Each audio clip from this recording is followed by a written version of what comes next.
wisdom of the heart.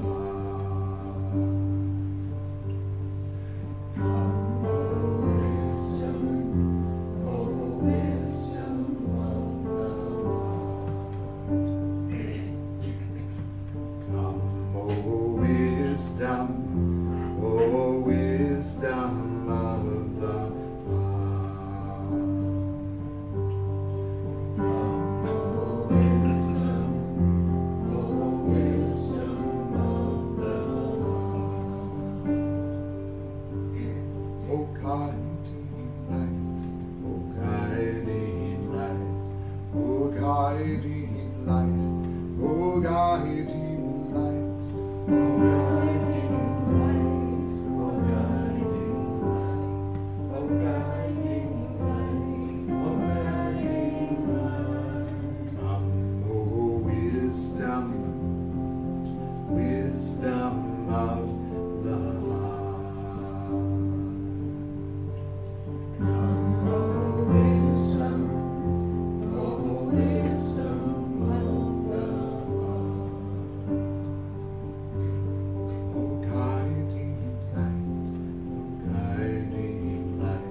Come, O wisdom of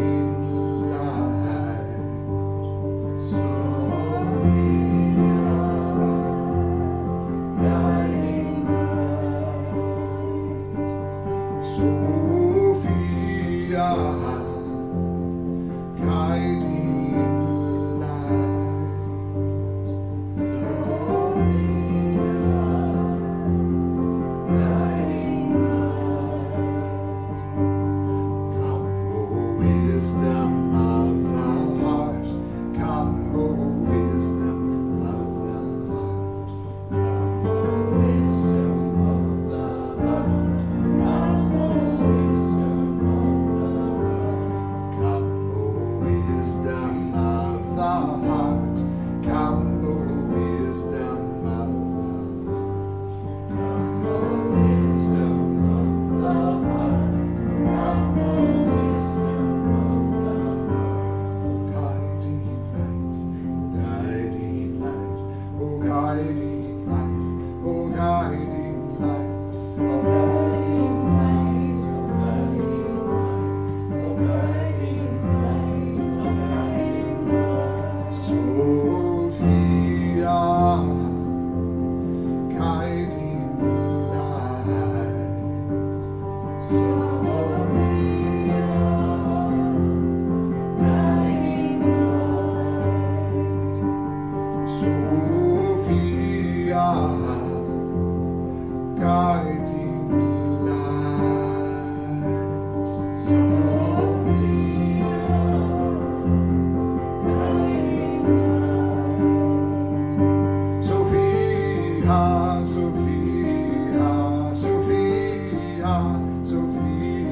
Sophia, Sophia, Sophia, Sophia, Sophia.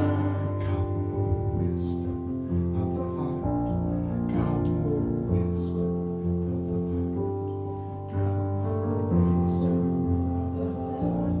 Come, O wisdom of the heart. Come, O wisdom of the heart. Come, O wisdom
reading from Parker Palmer's book, Let Your Life Speak, Listening for the Voice of Vocation.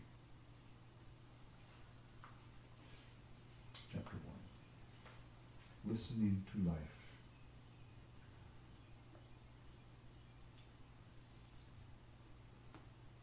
Sometime when the river is ice, ask me mistakes I have made. Ask me whether what I have done is my life. Others have come in their slow way into my thought, and some have tried to help or to hurt. Ask me what difference their strongest love or hate has made. I will listen to what you say. You and I can turn and look at the silent river and wait. We know the current is there, hidden, and there are comings and goings from miles away that hold the stillness exactly before us. What the river says, that is what I say. And that's from the poet William Stafford. It's called Ask Me. Parker Palmer then says, ask me whether what I have done is my life, quoting the poet.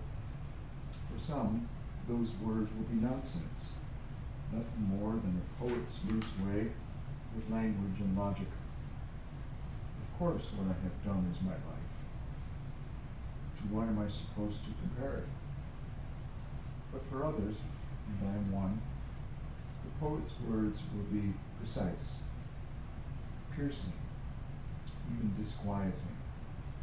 They remind me of moments when it is clear, if I have eyes to see, that the life I am living is not necessarily the same as the life that wants to live in me. In those moments, I sometimes catch a glimpse of a truer life, my true life, a life that is hidden beneath the river, beneath the ice. And in the spirit of the poet, I wonder, what am I meant to be? Who am I meant to be? What am I meant to do?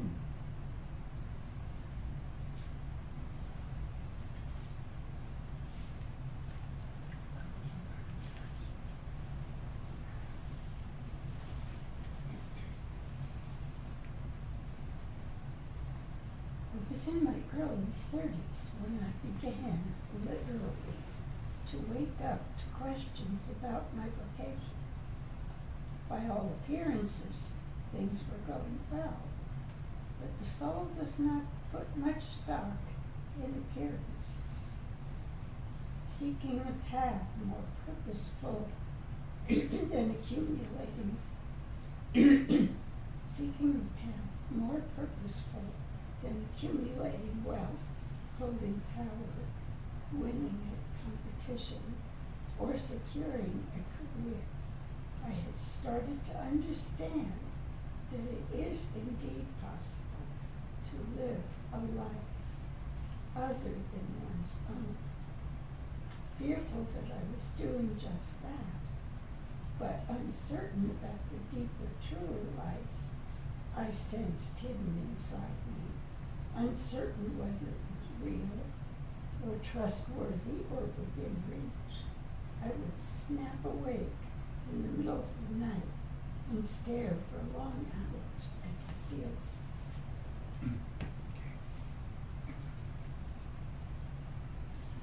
Then I ran across the old Quaker saying, "Let your life speak." I found those words encouraging, and I thought I understood what they meant. Let the highest truths and values guide you. Live up to those demanding standards in everything you do. Because I had heroes at the time who seemed to be doing exactly that, this exhortation had incarnate meaning for me. It meant living a life like that of Martin Luther King Jr., or Rosa Parks, or Mahatma Gandhi, or Dorothy Day, a life of high purpose. So I lined up the loftiest ideals I could find and set out to achieve them. The results were rarely admirable, often laughable, and sometimes grotesque. But they were unreal, a distortion of my true self, as must be the case when one lives from the outside in and not the inside out. I had simply found a noble way to live a life that was not my own, a life spent imitating heroes instead of listening to my heart.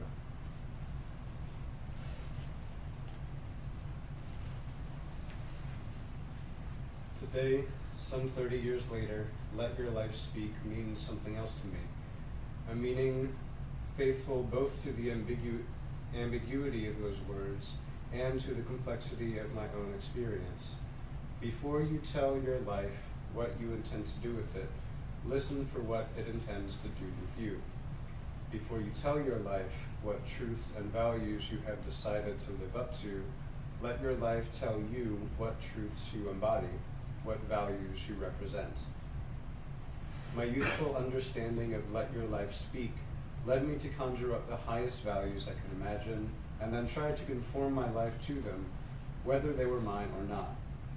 If that sounds like what we are supposed to do with values, it is because that is what we are often taught. There's a simplistic brand of moralism among us that wants to reduce the ethical life to making a list, checking it twice, against the index in some best-selling book of virtues, perhaps, and then trying very hard not to be naughty but nice. There may be moments in life when we are so unformed that we need to use values like an exoskeleton to keep us from collapsing. But something is very wrong if such moments recur often in adulthood.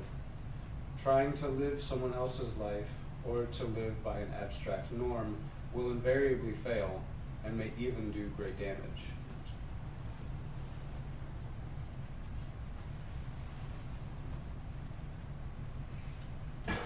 Vocation, the way I was seeing it, becomes an act of will, a grim determination that one life will go this way or that, whether it wants to or not.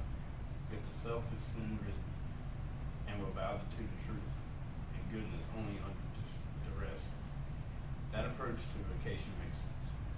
But if the self seeks not pathology, but wholesomeness, as I believe it does, then the willful pursuit of that vocation is an act of violence towards ourselves. Violence in the name of a vision that, however lofty, is forth on the self form without rather than birthed from within.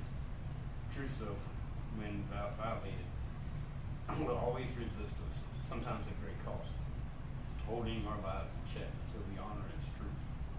Vocation does not come from willfulness, it comes from listening.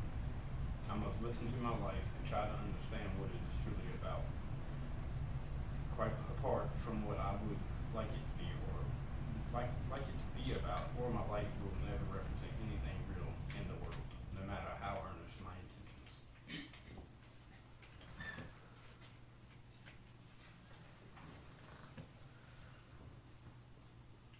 That insight is hidden in the word vocation itself, which is rooted in the Latin word for voice. Latin for voice. Vocation does not mean a goal that I pursue, it means a calling that I hear. Before I can tell my life what I want to do with it, I must listen to my life telling me who I am. I must listen for the truths and values at the heart of my own identity, not the standards by which I must live, but the standards by which I cannot help but live if I am living my own life. Behind this understanding of vocation is a truth that the ego does not want to hear because it threatens the ego's turf. Everyone has a life that is different from the I of daily consciousness, a life that is trying to live through the I, who is its vessel. This is what the poet knows, and what every wisdom tradition teaches. There is a great gulf between the way my ego wants to identify me, with its protective mask and its self-serving fictions, and my true self.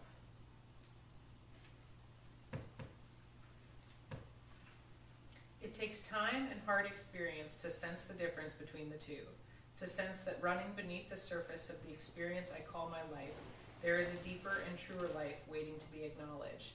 That fact alone makes listen to your life difficult counsel to follow. The difficulty is compounded by the fact that from our first days in school, we are taught to listen to everything and everyone but ourselves, to take all our clues about living from the people and powers around us. I sometimes lead retreats, and from time to time, participants show me the notes they are taking as the retreat unfolds. The pattern is nearly universal. People take copious notes on what the retreat leader says, and they sometimes take notes on the words of certain wise people in the group, but rarely, if ever, do they take notes on what they themselves say. We listen for guidance everywhere, except from within. That's a good place to stop right there. Yeah, thank you. Any response to thanks, to Parker Palmer's words tonight?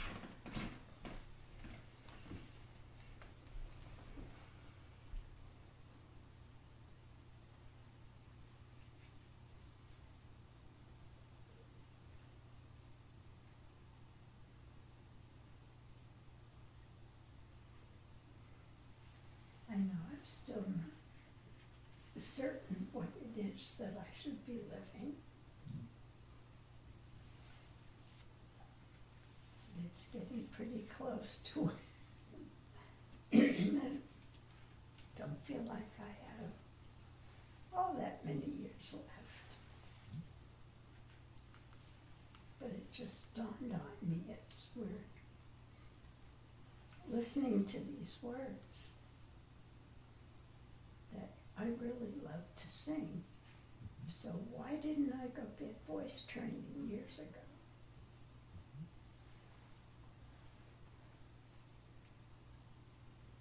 And I think I'm not unusual. I think a lot of people feel like that.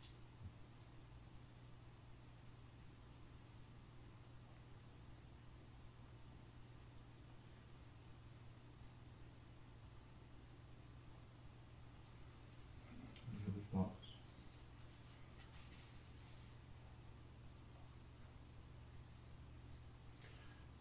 Reminds me a lot of the mindfulness view of learning to live from what we call our natural or true self rather than the animal or ego self.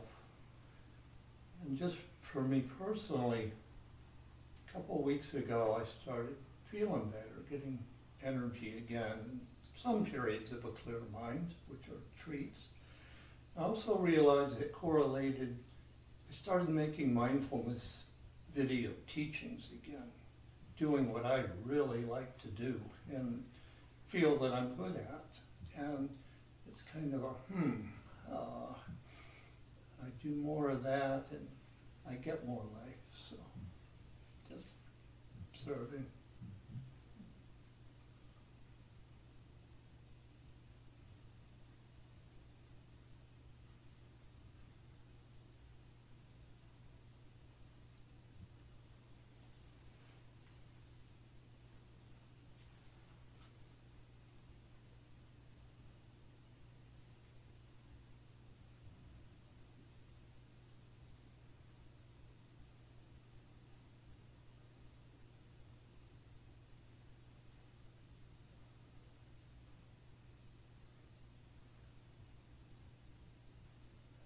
I wholly don't believe that I have wisdom within, and the idea that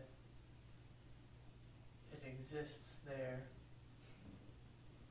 seems very strange to me. To be able to find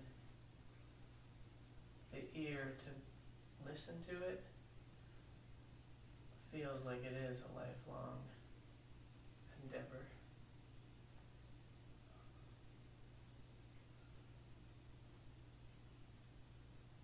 It would be nice to find some of that earlier in life, so that you could feel that sense of living that life throughout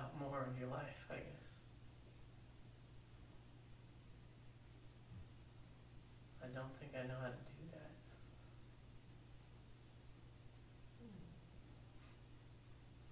You know what Solomon would say? You know who Solomon is? I know I've heard of Solomon.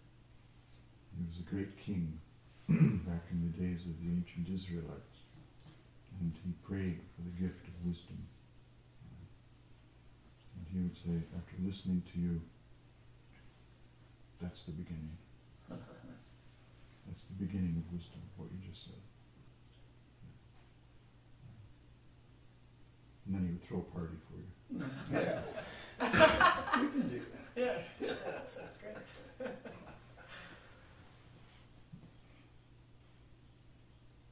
Any other thoughts? Another thing about vocation is, I know what I enjoy doing. I know what makes me feel good. I know I can see the benefits from it, but it never feels enough. So I battle with that. Is that the calling? Because it always feels like shorthanded. Even though I do everything I can, it just doesn't feel like it's enough. Feels like there's always more. So I've struggled with what is my vocation, what is my calling, because of that.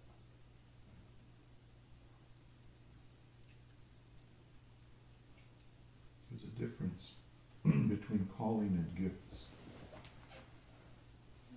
When we discover our gifts, we can easily equate that with our calling. But they aren't necessarily the same thing. Gifts are in the service of calling, but they'll never fulfill your calling. It's really important to discover your gifts. I would say even more important to discover your calling, because then you utilize your gifts in the service of your calling. And then it all makes sense. It comes together and it's fulfilling.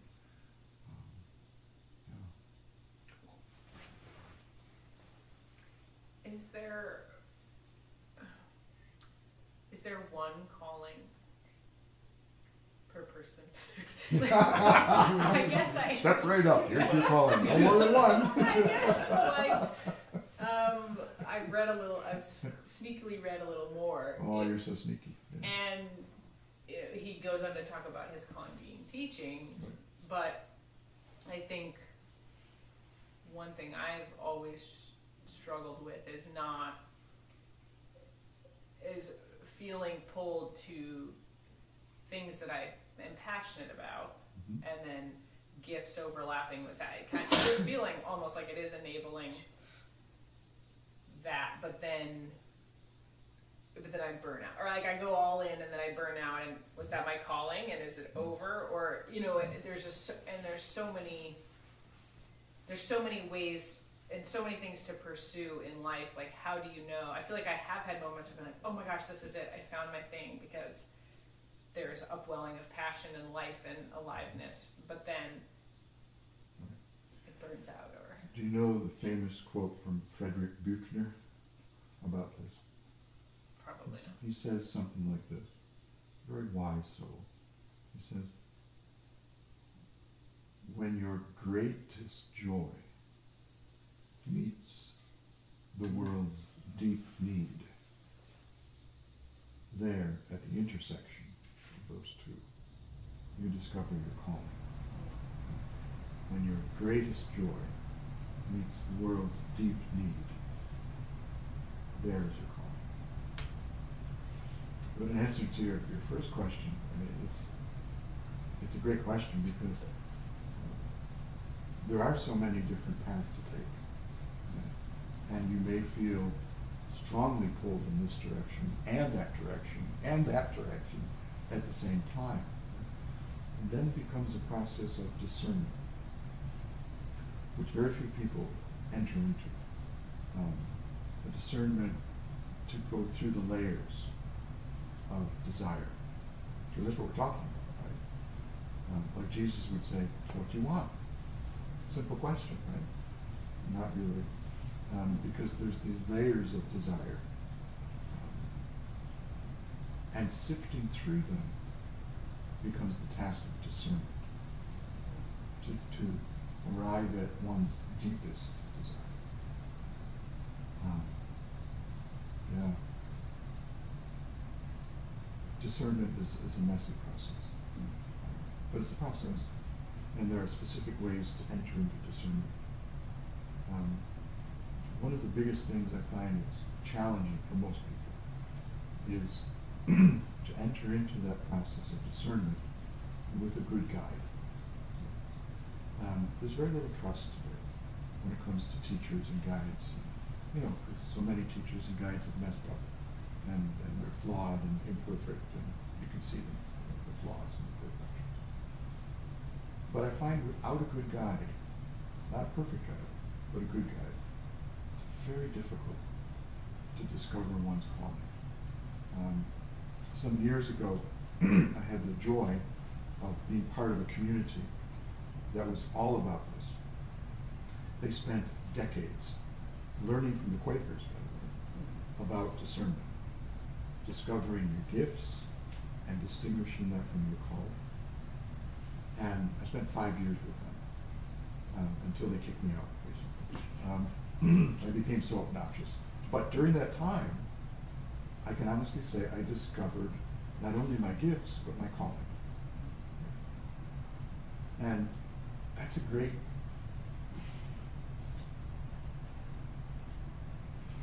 what's the word? I don't know how else I would have done it except with the guidance of some good guides. They were my seniors, talking 20 years ago, 25 years ago. And I thought I knew everything.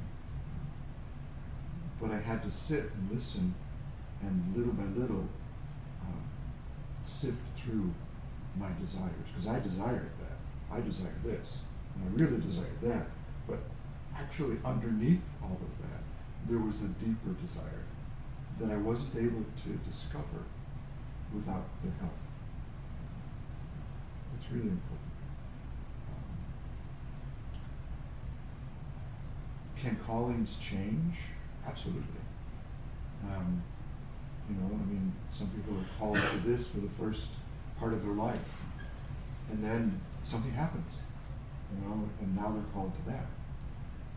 But the calling is the deepest, most trustworthy, peace-laden, joy-filled voice that you ever want to hear within.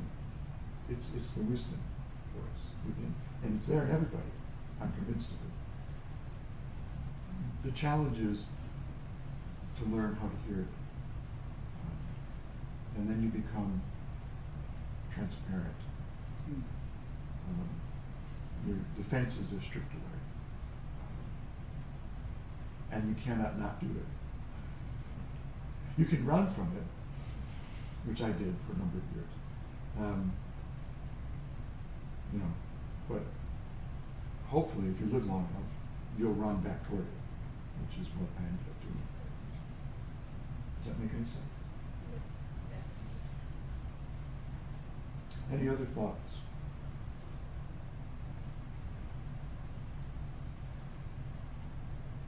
I would just like to add for this idea of a good guide. Since being here, I've found that Stefan has helped me look within in a deeper and clearer way. I think he's good at that. And it's a resource for all of us to use.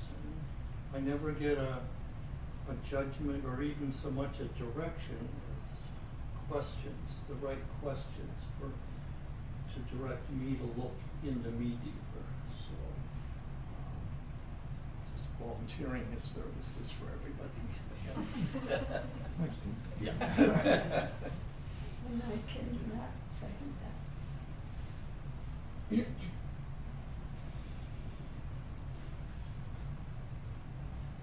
Any other thoughts? Can you avoid your call? Oh, yes. I mean, you know, I guess because I'm asking, it's like you're where you're supposed to be when you're supposed to be. mean you're supposed to be, that means that you really had no choice. That every choice that you have is going to bring you there. So it's like, it's kind of like with the one, is there one calling? This one calling, we need you, I need you to go through this, this, this, this, this for your final calling. Yeah, You know, I don't know that it's that clear. Can you avoid your calling? You can even avoid your calling if you're there in the place you're called to with the people you're called to be with. You can avoid your calling. Because ultimately, your calling is not about a particular place or even a particular people. It's about your response on a daily basis to that spirit of wisdom within.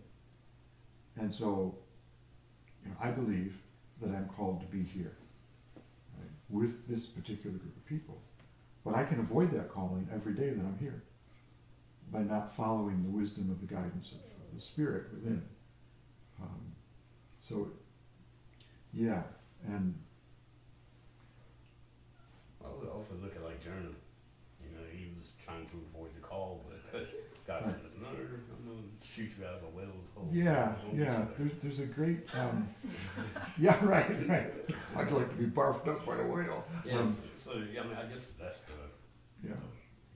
Well, can it even be missed? I mean, can you procrastinate on it? Yeah. Can you hold it back some? Yeah, but inevitably, can you miss it? Yeah, I mean, it's a great question. It's the question of the matrix, really. One of them, Well, if you knew I was going to take that cookie, I didn't have any choice in it, did I? There's, I mean, what I hear you saying, Michael, is you're raising the question of choice. Are you really free to choose? Or is it unavoidable or inevitable, the word in the matrix is? How does the matrix answer that question? I got from it that, I mean, it's almost like predestined. Yeah.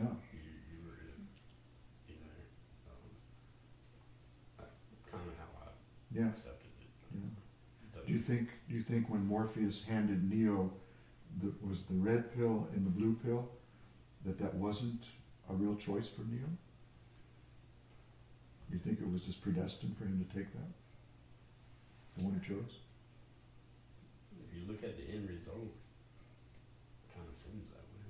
Yeah. It's like, but it's a Jonah, he try not to, but he ended up anyways. Yeah. So I don't. Yeah, I mean, you raise a great philosophical question. The question of free will, choice, combined with what could be called fate, determinism, inevitability, that kind of thing. Yeah. Any other thoughts? I guess hearing from what you're saying, Michael, there's something in me that feels like people that our society, like Parker Palmer was saying, like we're taught to look for everywhere else but within us. And so I feel like I don't know, the way he talks and the way I feel like I've seen, I feel like you really can suppress that truth. You can kind of blockade yourself from that wisdom. And I wonder if that's why you see so much unhappiness in the world. And I mean, I think it still tries to like poke out, and people find their way to like things that are really close to their calling, or it's like there's like a knocking on the door, but I feel like there's a lot of people that don't get to open that door for whatever reason. Maybe that's not true. Maybe we can't avoid it. I mean, that'd be wonderful. I would love to feel like, oh, great. No matter what I do, I can't screw up. My calling will find me. But if we actively avoid it, wouldn't we never ever find it. But I think that attitude is opening the door to it. Just like his prayer to know his own wisdom is opening the door. Mm. Yeah.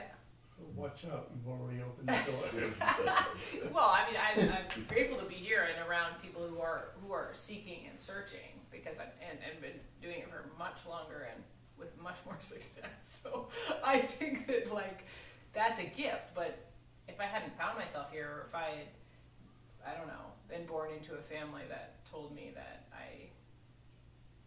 there wasn't that wisdom there, Mm. that the wisdom was somewhere else. I was watching the woodchucks today, and they're the cutest little things, aren't they? Have you all seen the babies yet?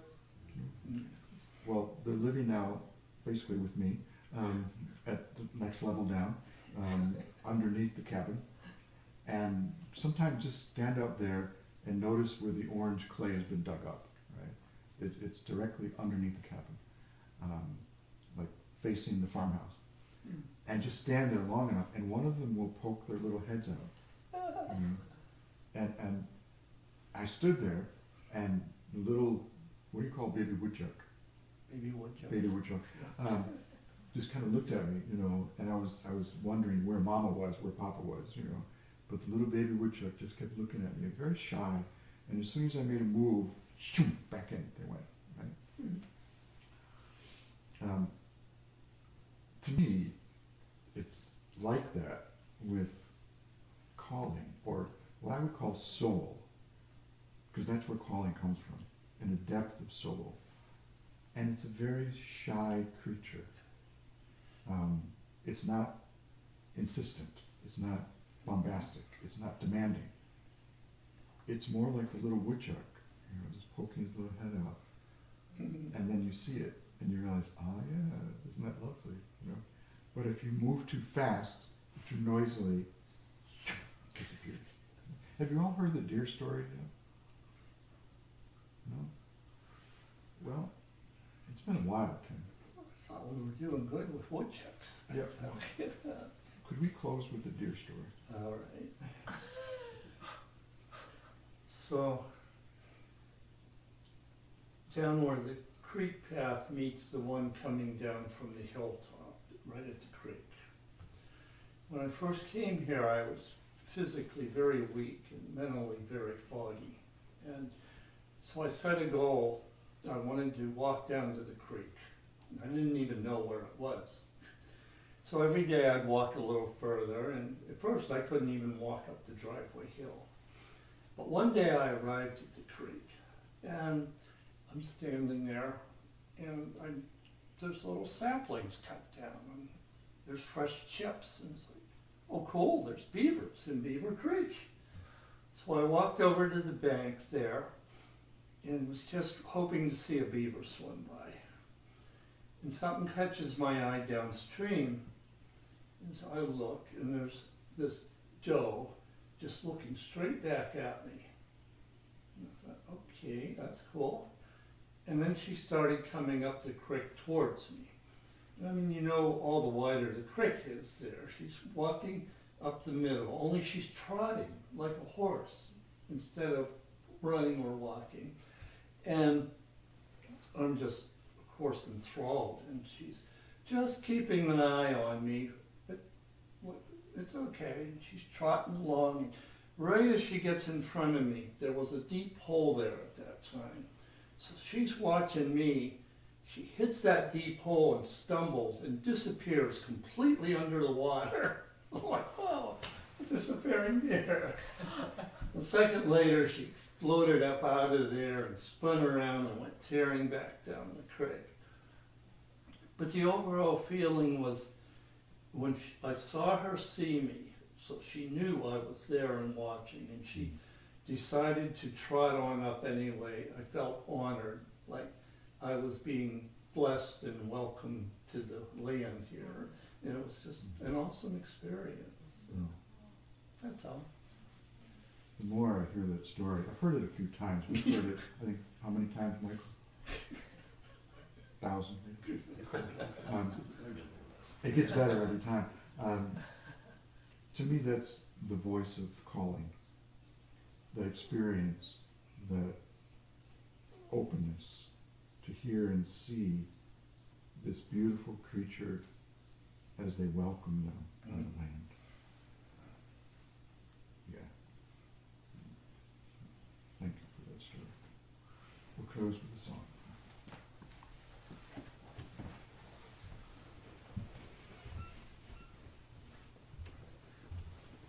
So it's Sunday night.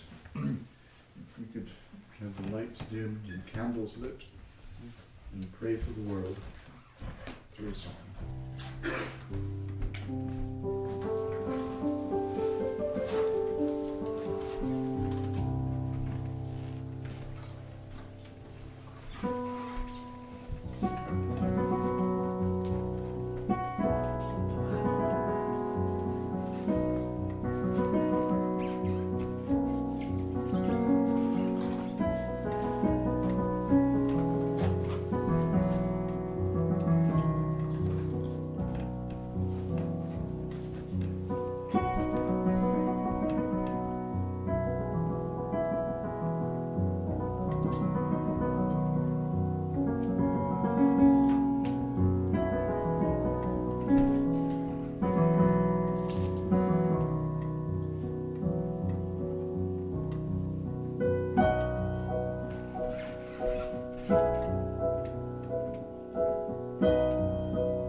Salam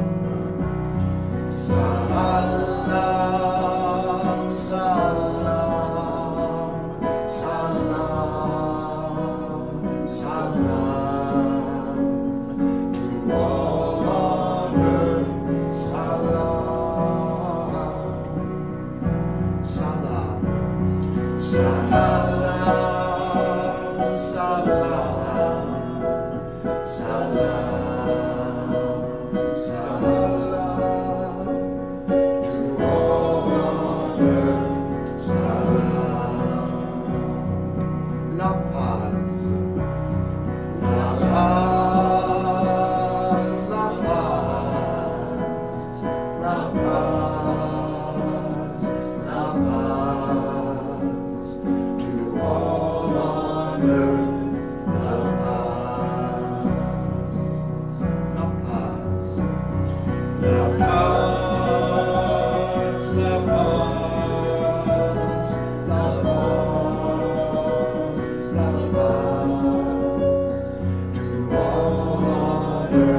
close of this day, a prayer for peace, and all the places and with all the peoples crying out for peace, an end to war, conflicts, violence, hunger, genocide.